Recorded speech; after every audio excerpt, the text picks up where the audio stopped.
ಮಾತನ್ನು ಹೇಳ್ತೀನಿ. ನಿಮಗೆ ಯಾರು ಓಟ್ ಹಾಕಿಯವರೇ, ಯಾರು ಯಾವ ಏರಿಯಾದಲ್ಲಿ ಓಟ್ ಹಾಕಿದರೆ ಅಲ್ಲಿ ಮಾತ್ರ ಹೋಗಿ ಕೃತಜ್ಞತೆಯನ್ನು ಸಲ್ಲಿಸುವಂಥ ಕೆಲಸವನ್ನು ಮಾಡಬೇಡಿ.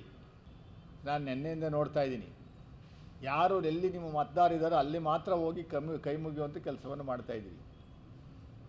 8 ಕ್ಷೇತ್ರದ 21 ಲಕ್ಷ ಮತದಾರರು, ಈ ಕ್ಷೇತ್ರದ ಮತದಾರರು ಜನಗಳು 32 ಲಕ್ಷ ಜನಸಂಖ್ಯೆ. ಎಲ್ಲರಿಗೂ ನೀವು MP, ನಿಮಗೆ ಓಟ್ ಹಾಕಿರೋರಿಗೆ ಮಾತ್ರ MP ಅಲ್ಲ. ಸೊ ಅದರಿಂದ ನೀವು ಪಾಪ ಭಾಳ ನಿರೀಕ್ಷೆ ಇಟ್ಕೊಂಡು ದೊಡ್ಡ ಮಟ್ಟದ ಓಟನ್ನು ಕೊಟ್ಟಿದ್ದಾರೆ. 1,35,000 ಲೀಡಲ್ಲಿ ಗೆಲ್ಲಿಸಿದ್ದಾರೆ ನಿಮಗೆ. ಕೇಂದ್ರದಿಂದ 5 ವರ್ಷದಲ್ಲಿ ಯಾವುದಾದ್ರು 1, 2, 3 ಯೋಜನೆಗಳನ್ನು ತಗೊಂಬನ್ನಿ ಸ್ವಾಮಿ. ನಾನು ಮಾತ್ರ 6,56,000 ಮತಗಳನ್ನು ಪಡೆದಿರುವಂಥ ವ್ಯಕ್ತಿ. ಸುಮ್ಮನೆ ಕೂರಲ್ಲ ನಾನು. ಡೆಫಿನೆಟ್ಟಾಗಿ ನಿಮ್ಮ ಹಂಕು ಡೊಂಕುಗಳನ್ನು ಜನರಿಗೆ ತಿಳಿಸುವಂಥ ಕೆಲಸವನ್ನು ಮಾಡೇ ಮಾಡ್ತೀನಿ, ಹೋರಾಟವನ್ನು ಮಾಡ್ತೀನಿ.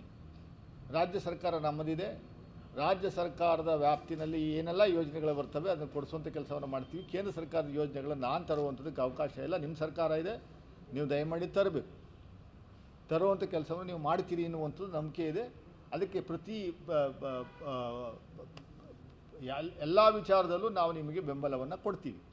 ಯೋಜನೆಗಳನ್ನು ತಗೊಂಬನ್ನಿ ದಯಮಾಡಿ.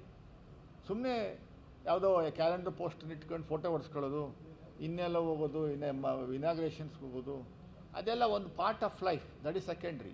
ಬಟ್ ದಯಮಾಡಿ ಯೋಜನೆಗಳನ್ನು ಕೊಡಬೇಕು ನಮಗೆ. 3 ಬಾರಿ ಮೈಸೂರವ್ರು ಗೆಲ್ಸವ್ರು ನಿಮ್ಮನ್ನು. ಮೈಸೂರು ಸಿಟಿಯವರಂತೂ ಪಾಪ ನಿಮ್ಮ ಮೇಲೆ ಹುಚ್ಚೆದ್ದು ಕುಣಿತಾವ್ರೆ ಮುಂಚೆಯಿಂದ BJP ವಿಚಾರದಲ್ಲಿ.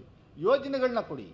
ನಾವು ನಮ್ಮ ಸರ್ಕಾರ ಇದ್ದಾಗ 2009ರಿಂದ 2014ರವರೆಗೆ ನರ್ಮ್ ಯೋಜನೆ ತಗೊಂಬಂದು, ನರ್ಮ್ ಯೋಜನೆ 2,000 ಕೋಟಿಯಷ್ಟು ಹಣವನ್ನು ತಗೊಂಬಂದು ಕೊಟ್ವಿ ನಾವು. ಸೊ ಅದೇ ರೀತಿ ನೀವು ದಯಮಾಡಿ ಒಂದಷ್ಟು ಯೋಜನೆಗಳನ್ನ ತಗೊಂಬನ್ನಿ. ಹಿಂದಿನ ಸಂಸದರು ಬರೀ ಕಿಡಿ ಒತ್ತಿಸುವಂಥದ್ದು ಬಿಟ್ಟರೆ ಬೇರೆ ಏನೂ ಮಾಡಲಿಲ್ಲ. ನಾವು ರಾಜಕಾರಣಿಗಳು ಜನರಿಗೋಸ್ಕರ ಇರುವಂಥವ್ರು, ಜನರಿಗೋಸ್ಕರ ಹೋರಾಟ ಮಾಡ್ತೀವಿ ನಾವು. ನೀವು ನಿಮ್ಮ ಸರ್ಕಾರ ಇದೆ, ದಯಮಾಡಿ ತರಿಸುವಂಥ ಕೆಲಸವನ್ನು ಮಾಡಬೇಕು ಅನ್ನುವಂಥದ್ದು ನನ್ನ ಒತ್ತಾಯ ಇದೆ.